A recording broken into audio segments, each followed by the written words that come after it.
တို့ကပုံမှန်ပတိုင်းစနေနေ့ပုံလုံးကြလာမဲ့လာကုန်ပြီး9ရက်နေ့ကြာရင်ကျွန်တော်တို့တော်လိုင်းရမုံဝင်ပေါ့နော်ပုံလုံးကြိုင်မွေးလေးရှိတယ်အဲ့အတွက်ကြောင့်ကျွန်တော်တို့ပုံမှန်ပတိုင်းလို့တို့ training ဖြစ်အောင်ခံပြနေတယ်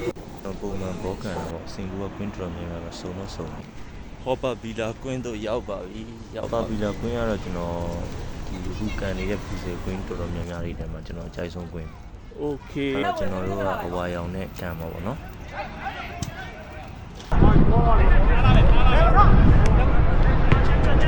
好吧，留心了。来吧，这有热嘞，这样。是。好嘞。要不高嘞。